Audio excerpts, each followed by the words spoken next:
Good afternoon. This is May 21st, the House Transportation Committee. We're continuing to make progress on our committee conference on the transportation bill. And one of the issues on the table currently is the section dealing around with bonding. And there's proposed language that I would like to have the committee look at, because this might be a counter proposal to what the Senate offered in their transportation bill. So we have Damian Leonard, our Lids counsel, here to go over the proposed change. So, Damian? All right, join the meeting. So for the record, I'm Damian Leonard from the Office of Legislative Counsel. So as you'll all remember, the Senate's version of the bill sent over a requirement of first an authorization for bonding for fiscal years 2028 through 2032. And then second, requirement that the Agency of Transportation prepare basically parallel transportation programs for bondable projects, showing one with bonding, one without, and then report on difference in costs and difference in time to completion of the projects. The language I'm about to show you does away with the authorization for 2028 to 2032. As a practical matter, you don't need that because you can just authorize it in 2028 if that's what you want to do. The advanced authorization was something that was done when they first did the TIB bonding, but it wasn't really necessary. I think it was more to signal that it's our intent to move forward with bonding. And then the other piece of this, oh, I'm sorry, that's the edits. Oops, you don't want to see that. There we go. Let me pull open the right document. All right. The other thing that this does away with is the requirement that there be sort of a parallel transportation programs, because preparing that would require significant additional work from the Agency of Transportation. So the Representative Walker and the House conferees have been working with AOT on this alternative language here.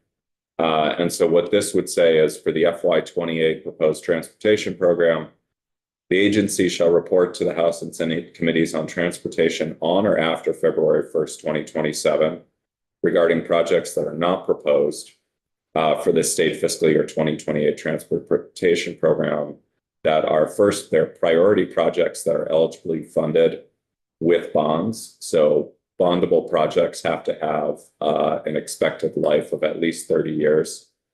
So we're talking road reconstruction, significant infrastructure, bridges, that sort of thing, culverts. Paving, no things like that. Yeah, this is not like patching the road, leveling, those sorts of things, which have a 5-year sort of life expectancy. This has to be like a long-term significant project. And then significantly could be advanced to construction in FY28 if the General Assembly authorized issuance of transportation infrastructure bonds. So there are some projects that would be eligible that, because of where they are in the process, are still years out from construction. They're still in scoping or design and that sort of thing.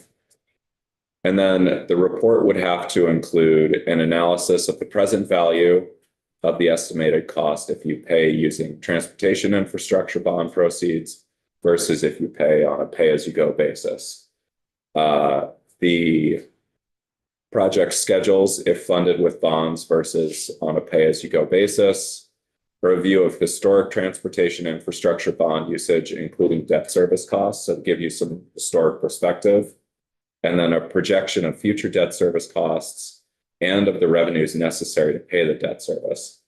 So that looks at, under current interest rates, what are we expecting these costs to be and how much revenue do we have to have coming in from into our transportation infrastructure bond fund in order to pay those debt service costs, because that is limited by the amount of gasoline that's sold in the state.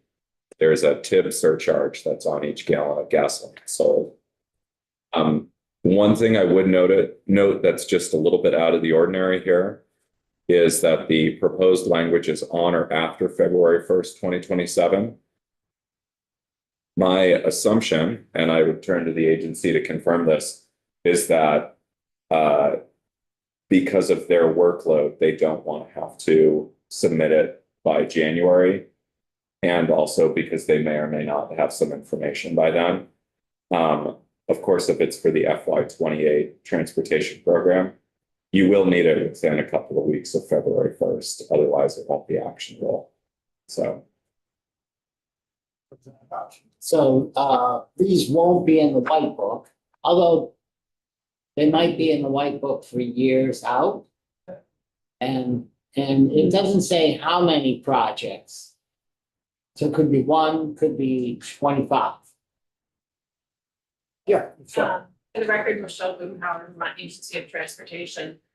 So I think the key that frames this is that things that could go to construction in begin construction in the 2028 year, which is under subdivision 2. So basically, it could be things that are in the white book that are on a slower schedule now because we didn't have enough money to put them in the So the program. scoping is done. Scoping is Yeah, done, you the kind right-of-way's done, of, and you that's know, the thing. yeah. The other thing we can do with bridge projects is that we can use a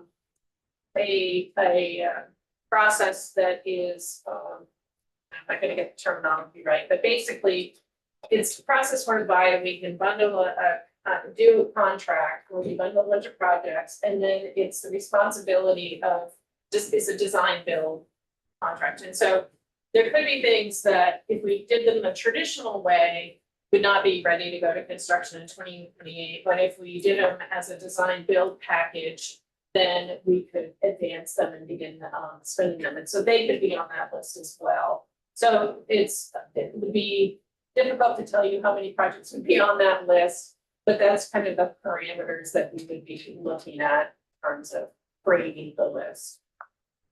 And it'll also depend significantly on the federal transportation reauthorization bill.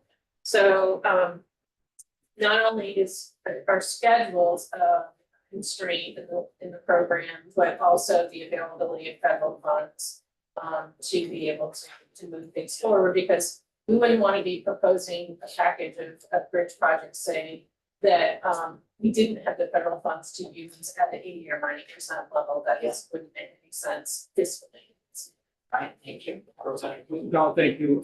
That answered most of my question. And what we're talking about is almost just about 10% of the money that the whole project would be for, so to speak.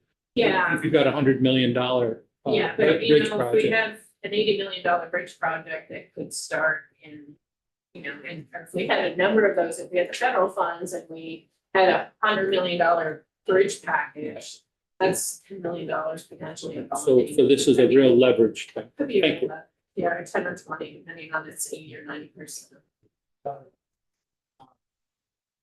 Do you think, I assume that these would be projects too that there's an advantages of doing them faster in that, you got, because we think inflation will have an impact in 4 years.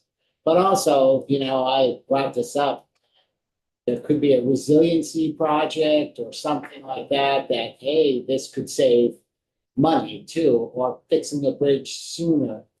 So I just throw that out there. Is that? Yeah, those are good assumptions, and that's where the section B 1 and 2 analyses in particular come in terms of helping us analyze the cost to do it with bonded money or the cost of maintenance to a pay-to-go basis. But I think you're correct. There are a few other factors that would be important including, you know, if we had a bridge that had significantly deteriorated, but our program is just, you know, theoretically it would be in the program. Yeah. Obviously, emergency bridges, we get them in and we make room for them, but, you know, I think that resilience and repair status or condition status would be factors that we would be analyzing as well. Thank you. Any more questions? I guess that's it. I just wanted to get everybody, you know, up to speed of where our thought process was, and Chair Walker will probably presenting this tomorrow at 8:30. We'll get the reaction and go from there. But as far as the rest of the committee of conference, we signed off on, I don't know, 4 or 5, you know, sections. So basically, we're down to this bonding section and the miles based. And you know, I don't know when those are gonna get signed off, but we should wrap up hopefully the bonding tomorrow, and we'll see where that leaves us for tomorrow or if it's next week. So, yeah. So,